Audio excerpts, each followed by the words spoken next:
Hello everyone. First question మనకి సిలాజ్ నుంచి question ఇచ్చారు. ముందు మనం స్టేట్మెంట్స్ కనుక చూస్తే స్టేట్మెంట్ 1లో నో డాగ్ ఈస్ క్యాట్ అన్నారు. అంటే డాగ్కి అలాగే క్యాట్కి ఎటువంటి రిలేషన్ లేదు. స్టేట్మెంట్ 2లో సమ్ క్యాట్స్ ఆర్ ర్యాట్స్ అని చెప్తున్నారు. ఈ క్యాట్స్లో సమ్ పార్ట్ అనేది ర్యాట్స్ కూడా అవుతుందట. ఓకే. థర్డ్ స్టేట్మెంట్లో ఆల్ ర్యాట్స్ ఆర్ పిగ్స్ అని చెప్తున్నారు. ఈ ర్యాట్స్ అనేవి అన్నీ కూడా పిగ్స్లో పార్ట్ కింద ఉంటాయి. ఓకే, ఇది మనకి బేసిక్ వెన్ డయాగ్రామ్. ఇప్పుడు మనం కంక్లూజన్ చూస్తే కంక్లూజన్ 1లో ఆల్ డాగ్స్ ఆర్ ర్యాట్స్ అన్నారు. ఇక్కడ మనం అబ్జర్వ్ చేస్తే డాగ్స్ అనేది ఎక్కడ ఉంది, ర్యాట్స్ అనేది ఇక్కడ ఉంది. ఈ రెండింటికి డైరెక్ట్గా రిలేషన్ ఏమీ లేదు కాబట్టి కంక్లూజన్ 1 అనేది రాంగ్. కంక్లూజన్ 2 చూస్తే ఆల్ పిగ్స్ ఆర్ ర్యాట్స్ అని చెప్తున్నారు. ఇక్కడ స్టేట్మెంట్స్లో ఆల్ ర్యాట్స్ అనేవి పిగ్స్ అని చెప్పారు కానీ ఆల్ పిగ్స్ అనేవి ర్యాట్స్ అవుతున్నదో చెప్పలేదు కాబట్టి కంక్లూజన్ 2 ఆల్సో రాంగ్. కంక్లూజన్ 3 అనేది సమ్ పిగ్స్ ఆర్ క్యాట్స్ అవుతాయని చెప్తున్నారు. ఇక్కడ మనం అబ్జర్వ్ చేస్తే ఈ కామన్ పార్ట్ అనేది క్యాట్స్ అవుతున్నాయి, అలాగే పిగ్స్ కూడా అవుతున్నాయి కాబట్టి కంక్లూజన్ 3 అనేది రైట్. ఇప్పుడు మనం కంక్లూజన్ 4 కనుక చెక్ చేస్తే no pig is a dog అన్నారు. ఓకే, ఇక్కడ మనం పిగ్స్ని ర్యాట్స్ అన్ని కూడా పిగ్స్ అయ్యేలాగా ఇలా కూడా రాయొచ్చు, రైట్. సో అప్పుడు డాగ్స్ అనేవి పిగ్స్ కూడా అవుతున్నాయి కాబట్టి మనకి ఫోర్త్ కంక్లూజన్ అనేది రాంగ్ అవుతుంది. సో మన ఆన్సర్ అనేది only 3 follows. Okay. Next question మనకి బ్లడ్ రిలేషన్ నుంచి క్వశ్చన్ ఇచ్చారు. Amit and Ritu are couple. Mrinal and Sonal are brothers. Mrinal is the brother of Ritu. How is Sonal related to Amit? Okay, చాలా ఈజీ క్వశ్చన్ అండి. మనకి క్వశ్చన్లో అమిత్ అలాగే రీతు అనేవారు కపుల్ అని ఇచ్చారు. సో అమిత్ అలాగే రీతు అనేవారు కపుల్. వీళ్ళ జెండర్స్ ఏవో మనకు తెలియదు, రైట్. సెకండ్ స్టేట్మెంట్లో మృణాల్ అలాగే సోనాల్ అనేవారు బ్రదర్స్ అని ఇచ్చారు. సో మృణాల్ అనేవారు సోనాల్కి బ్రదర్ అవుతారు, అలాగే సోనాల్ అనేవారు మృణాల్కి బ్రదర్ అవుతారు. థర్డ్ స్టేట్మెంట్లో Mrinal is the brother of Ritu అని ఇచ్చారు. సో రీతుకి మృణాల్ అనేవారు బ్రదర్ అయితే ఈ సోనాల్ అనేవారు కూడా బ్రదరే అవుతారు, రైట్. మన క్వశ్చన్లో సోనాల్ అనేవారు అమిత్కి ఏమవుతారని అడుగుతున్నారు.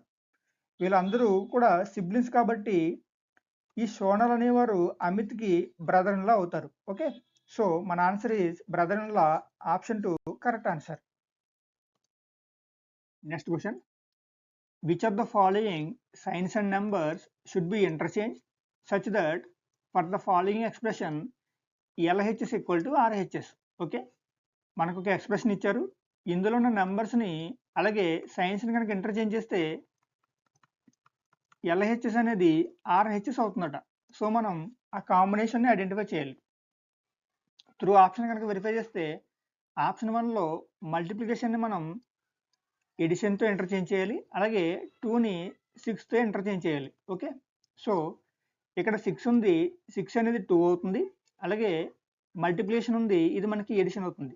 4 అనేది యాజ్ ఇట్ ఈజ్ ఉంటుంది, ఎడిషన్ అనేది మల్టిప్లికేషన్ అవుతుంది, 2 అంటే 6 అవుతుంది. ఓకే, దీన్ని కనుక సాల్వ్ చేస్తే 4 × 6 అంటే 24, 24 + 2 అనేది 26 వస్తుంది.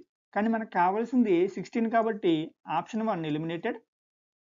ఆప్షన్ 2ని కనుక చెక్ చేస్తే ఆప్షన్ 2లో మల్టిప్లికేషన్ మనం ఎడిషన్తో ఇంటర్చేంజ్ చేయాలి, అలాగే 4ని 6తో ఇంటర్చేంజ్ చేయాలి. ఓకే, సో 6ని 4తో ఇంటర్చేంజ్ చేయాలి, మల్టిప్లికేషన్ని ఎడిషన్తో, అలాగే 4ని 6తో ఇంటర్చేంజ్ చేయాలి, ఎడిషన్ని మల్టిప్లికేషన్తో ఇంటర్చేంజ్ చేయాలి. 2 అనేది యాజ్ ఇట్ ఈజ్ ఉంటుంది. ఓకే, దీన్ని కనుక సాల్వ్ చేస్తే 4 × 2 అంటే 12, 12 + 4 అంటే ఇది మనకి 16 వచ్చింది. మనకు కావాల్సింది కూడా 16 కాబట్టి ఆప్షన్ 2 అనేది correct answer. Okay. Next question, మనకి నెంబర్ సిరీస్ నుంచి క్వశ్చన్ ఇచ్చారు.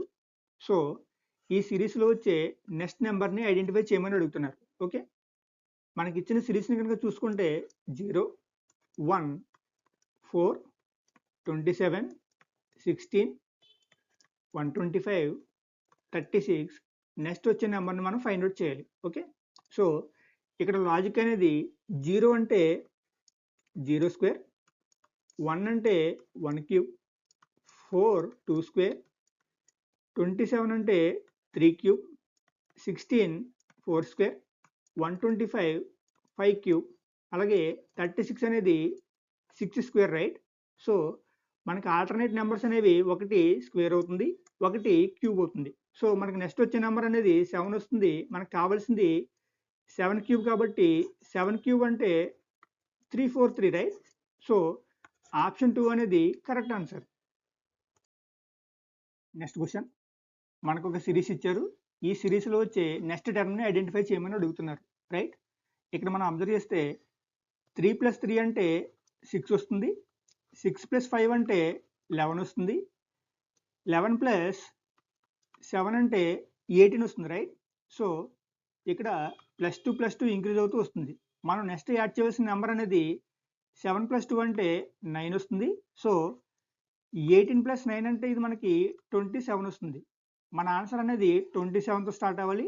ఆప్షన్ వెరిఫై చేస్తే 27తో స్టార్ట్ అయ్యే ఆప్షన్స్ 2 ఉన్నాయి కాబట్టి ఇప్పుడు మనం లెటర్ని చెక్ చేద్దాం.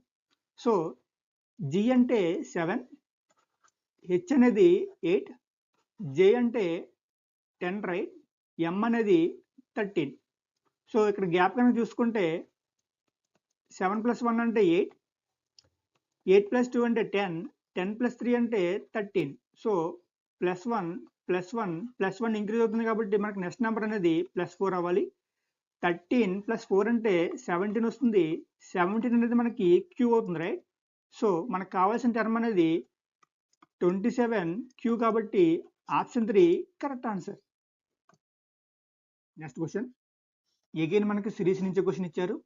ఈ క్వశ్చన్ మార్క్స్లో వచ్చే లెటర్స్ మనం ఐడెంటిఫై చేయాలి. ఓకే, సో ఇక్కడ జే ఉంది, జే అంటే 10, ఎల్ అనేది 12, ఓ 15, ఎస్ అనేది 19 రైట్.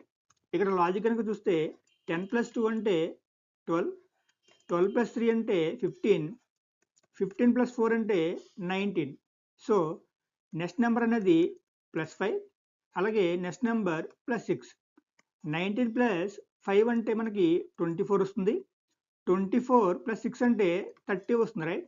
సో 24 అంటే ఎక్స్, అలాగే 30 అంటే 26 మైనస్ చేస్తే 4 వస్తుంది.